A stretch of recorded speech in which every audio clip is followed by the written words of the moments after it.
Madam road तोड़ के छोड़ देते हैं, गटर आपने बंद कर दिए, बट वो रोड जब तक बनेगा नहीं तो डेवलप कहाँ से? कूड़ा है ना, घर का कूड़ा डालने की जगह भी नहीं है एसी नगर वालों को। नोएडा फरीदाबाद से थोड़ा छोटा सिटी है, तो इसीलिए वो क्लीन ज़्यादा है कंपैरेटिवली। फरीदाबाद से क्लीन नोएडा सिटी है। वो रहने के लिए कि कंपैरेटिवली उतना शोर नहीं है, उतना पोल्यूशन नहीं है इन टर्म्स जैसा दिल्ली में हमें मिलता है। रास्ता नहीं है सही तरह निकलने के लिए, रास्ताओं में वहाँ पे सबसे बड़ी गंदगी तो वहाँ पे अंदर कॉलोनियों में शराब के ठेके, अवैध ठेके। मिडिल क्लास में जब तक आप एक तरीके से फैसिलिटी पानी की पूरी नहीं दोगे, रोड सीवरेज वगैरह ठीक नहीं करोगे, तो फिर डेवलपमेंट कहाँ से आएगी? नमस्कार, आप देख रहे हैं channel for news Delhi NCR और मैं हूं खुशी आपके साथ। आज हम मौजूद हैं फरीदाबाद की सेक्टर 15 में। यहां की जनता से जानेंगे आखिर दिल्ली एनसीआर और नोएडा से फरीदाबाद इतना सटा होने के बावजूद भी इतना अनडेवलपमेंट क्यों है। फरीदाबाद दिल्ली एनसीआर और नोएडा से सटे होने के बावजूद भी इतना पिछड़ा हुआ इलाका क्यों है? पिछड़ा हुआ इलाका तो लोगों की वजह से हो गया ना, जब लोगों को है नहीं, यहाँ जितने पॉश सेक्टर्स हैं जहाँ आप देख रहे हो 15 में हम खड़े हैं या 14 है 16 है, जो डेवलप्ड है वो डेवलप्ड है, बट वहाँ पे भी आप रोड्स की हालत देख लीजिए, वाटर लॉगिंग देख लीजिए, सबसे बड़ा इशू तो वही है यहाँ पे। तो सरकार ने पिछले कुछ सालों में कुछ काम नहीं किया क्या यहाँ पे? मैडम रोड तोड़ के छोड़ देते हैं, गटर आपने बंद कर दिए, बट वो रोड जब तक बनेगा नहीं तो डेवलप कहाँ से होगा? अभी भी आप अंदर सारे कॉलोनियल एरिया में चले जाइए, ऐसा तो है नहीं कि वहाँ लोग अच्छे नहीं रहते, एजुकेटेड लोग भी रह रहे हैं वहाँ पे, नॉन एजुकेटेड भी रह रहे हैं, पैसे वाले भी लोग हैं, but at the same time के अगर वो लोग कुछ कहेंगे, आगे उनकी सुनवाई नहीं होगी तो फिर क्या हो सकता है? कुछ नहीं हो सकता। और हम जो डेली ऑन गोइंग वाले बंदे हैं, हम तो रोज़ रोज़ जाएंगे नहीं MCD MCF में के कंप्लेंट करने, अब वो नहीं होता तो नहीं होता। अब मैक्सिमम यहाँ जहाँ पे देखिए एक साइड पे पूरा कॉलोनी का रोड टूटा हुआ है, तो वो नहीं बना, आप या तो पैचेस में बनाइए, और अगर नहीं बना रहे हैं तो या तो तोड़ के मत छोड़िए यहाँ पे उसको। तीसरी बार कृष्णपाल गुज्जर आए हैं, तो क्या पिछले 10 सालों में उनके कार्यकाल पे वोट दिया गया था या फिर किस बेसिस पे वोट दिया गया था? अभी आपने बताया कि उन्होंने काम नहीं किया है, किस बेसिस पे वो दोबारा जीते? पर्टिकुलरली मैं नहीं कह रही कि उन्होंने काम नहीं किया, बट कुछ ग्राउंड रियलिटी में अगर आप अंडर डेवलप्ड सेक्टर्स में जाएंगे, अंडर डेवलप में मैं नहीं कहूँगी, बट जो पॉश सेक्टर्स जिन्हें मैं नहीं कहती, जहाँ पे मिडिल क्लास भी रहता है, तो वो मिडिल क्लास में जब तक आप एक तरीके से फैसिलिटी पानी की पूरी नहीं दोगे, रोड सीवरेज वगैरह ठीक नहीं करोगे, तो फिर डेवलपमेंट कहाँ से आएगी? किन किन पैरामीटर्स पे लग रहा है कि फरीदाबाद दिल्ली और नोएडा से ज़्यादा अच्छा है?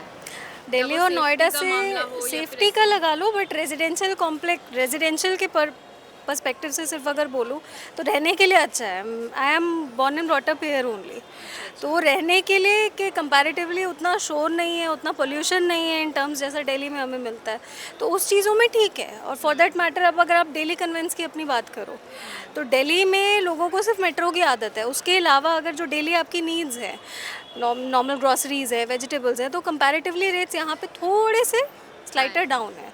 तो आपका जो डेली का एक अगर लोअर मिडिल क्लास को अपना खर्चा चलाना है, तो अगर 100-200 रुपये में कर लेगा तो दिल्ली में नहीं कर सकता, वो सर्वाइव नहीं कर सकता।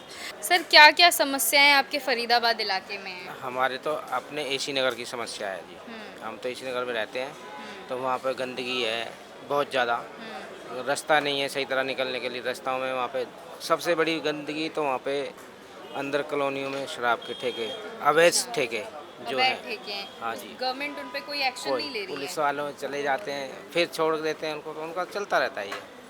अच्छा, आपने बताया कि आप पहले से फरीदाबाद में रह रहे हैं और स्टार्टिंग से चीज़ें ऐसी है, तो क्या वहाँ के स्थानीय लोगों ने कभी कोशिश नहीं की कि जाके अपने विधायक से, सांसद से कुछ कहना चाहें? देखो जी, किसी के पास टाइम नहीं है, भीड़ भाड़ है, ऐसे ही है। जब ज़्यादा इकट्ठे होते हैं एक आध बार आते हैं, नेबू के वोटों के टाइम पर ही आते हैं, बस इकट्ठे वोट होते के हैं, टाइम पे आते बस उसके बाद तो कुछ नहीं है। ये उसके बाद आप लोगों ने कभी अपना मुद्दा उठाकर उनके आवास पर गए हों या कार्यालय पर गए हों? पहले कभी गए हैं, ये लोग नेता लोग ही जाते हैं, हम पे टाइम नहीं, दुकानदार आदमी है, हम कभी जाते हैं दुकानों पे, नौकरी पे, अपने काम धंधे से फुर्सत नहीं होती, कहाँ जाएंगे। पहले फरीदाबाद में सर और अभी के फरीदाबाद में क्या बदलाव आए हैं? बदलाव ये है कि सारा शहर पक्का हो गया है, हम वहीं के वहीं हैं, अच्छा, कॉलोनी की कॉलोनी है हमारी। कॉलोनियाँ पहले झुग्गियों से अब मकान बन गए हैं, और बस यही है कि जो मेन हमारा तो वहाँ पे नाला है गंदा, उसमें बहुत सारी गंदगी है, वो हर अच्छा, हर बार दिल्ली और नोएडा से ज़्यादा अच्छा फरीदाबाद कहा जाए या फिर फरीदाबाद से ज़्यादा अच्छा दिल्ली नहीं। NCR है? रोड पे देखो, ये नए नए रोड बनाए हैं, इनको साफ़ सफाई तो होती नहीं, रोड बना दिए, क्या इनमें काम है? साफ सफाई नहीं है। कोई साफ़ सफाई नहीं है। जहाँ देखो इधर से पुल पे चले जाओ, पुल पे काम चल रहा है, मगर अब काम कितने साल भर से हो गए चल रहा है। चलो काम तो सही चल रहा है उसका, अब शुरू हुआ है पुल का, पहले से तो। फरीदाबाद मेरा बर्थ प्लेस है और ये बहुत ही डेवलप्ड सिटी है। मेरी स्कूलिंग और मेरी यूनिवर्सिटी लेवल सब कुछ फरीदाबाद में ही मैंने गेन किया है। और मेरा बर्थडे 1966 है टिल नाउ।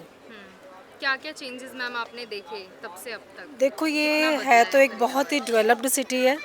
बदला इस तरह से, देखो इसमें हर स्टेट्स के लोग रहते हैं, हर लैंग्वेजेस के लोग रहते हैं, बट उनमें सब में यूनिटी और एक भाईचारे की भावना है। ये मैंने इसमें देखा है। मैम फिर भी माना जाता है कि दिल्ली और नोएडा से पिछड़ा हुआ इलाका है, तो ऐसा क्या मुद्दा है, ऐसी क्या चीज़? नहीं देखो, दिल्ली, मैं नोएडा से भी बिलोंग करती हूँ। एट प्रेजेंट मैं नोएडा में हूँ क्योंकि मेरा बेटा अब नोएडा में जॉब कर रहा है। कंपैरेटिवली नोएडा फरीदाबाद से थोड़ा छोटा सिटी है, तो इसीलिए वो क्लीन ज़्यादा है। कंपैरेटिवली फरीदाबाद से क्लीन नोएडा सिटी है, बट क्योंकि ये डेवलप्ड है, बहुत बड़ा सिटी है। अब आप देखो नहर पार भी कितनी इसमें अब सोसाइटीज़ बनी हुई हैं, जिसकी वजह से देखो थोड़ा गवर्नमेंट को टाइम तो लगेगा। मतलब इसका एक देखो गवर्नमेंट है, एक ही गवर्नमेंट है, इसकी देखो मैं कमी भी ज़रूर बताऊंगी। मेरा फेवरेट सिटी है क्योंकि मेरा ये बर्थ प्लेस है, लेकिन कमी इसमें पता है क्या है कि इसमें ना क्लीनलीनेस की कमी तो है ही है। जब भी बारिश आती है तो सबसे ज़्यादा वीक पॉइंट यही है। इतने अच्छे अच्छे सेक्टर्स हैं, सेक्टर 9 में मेरे पेरेंट्स रहते हैं, ड्रेनेज सिस्टम अच्छा नहीं है। वो इतनी बड़ी कोठियाँ बनाई हुई हैं लोगों ने और इतना पानी खड़ा हो जाता है, तो मैम वो सिस्टम अच्छा नहीं है। हाँ, ये चीज़ें हैं, तो कभी स्थानीय लोगों ने जाके कभी कंप्लेन नहीं की नगर नहीं निगम करते में? हैं। तो फिर क्या सरकार मेरे क्या action फादर लेता तो है? एक्चुअली जर्नलिस्ट थे, प्रेस में थे वो, उनका अपना न्यूज़पेपर था। मैनी टाइम्स कि हमने कंप्लेंट्स भी की, नगर पालिका को भी बहुत कहा, लेकिन उसमें बहुत ही नगर पालिका के जो डिसीजंस हैं वो बहुत ही धीरे धीरे धीरे आगे अग्रसर होते हैं।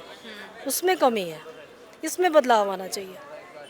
और क्या अपेक्षाएं आप रखते हैं? अब तीसरा कार्यकाल कृष्णपाल गुर्जर जी का हाँ, तो शुरू हो गया, हाँ क्या जी। और आपकी अपेक्षाएं कि ये चीज़ें अब पानी को छोड़ के वुमेन सेफ्टी पे ध्यान देना चाहिए और किस किस पैरामीटर्स पे और ध्यान देना चाहिए ताकि देखो, फरीदाबाद को और आगे ले जाए सके नोएडा और दिल्ली हाँ NCR देखो, से? इंडस्ट्रियल टाउन है फरीदाबाद, तो इसको आगे ले जाने के लिए अब ये हमारे कृष्णपाल जी गुर्जर जी चलो आए हैं, तो हम इनसे यही उम्मीद करते हैं कि एक तो सफाई की और बहुत ज़्यादा ध्यान दिया जाए। अब मेरा तो पहला देखो यही है कि इतने डेवलप्ड सेक्टर्स हैं, इतना पैसा लगा के वहाँ पे कोठियाँ बनाई गई हैं, वहाँ पे ड्रेनेज सिस्टम में ज़रूर सुधार होना चाहिए। और महिलाओं की रक्षा के लिए तो चलो है ही है, वुमेन सेल बने हुए हैं, उनकी तरफ भी ध्यान देना चाहिए। दिल्ली और नोएडा से ज़्यादा सेफ्टी फरीदाबाद में आपको लग रहा है या फिर दिल्ली और नोएडा में ज़्यादा सेफ्टी है फरीदाबाद से ज़्यादा? नहीं, वुमेन्स की फरीदाबाद में ज़्यादा सेफ्टी है। फरीदाबाद में ज़्यादा सेफ हाँ। फील करती है।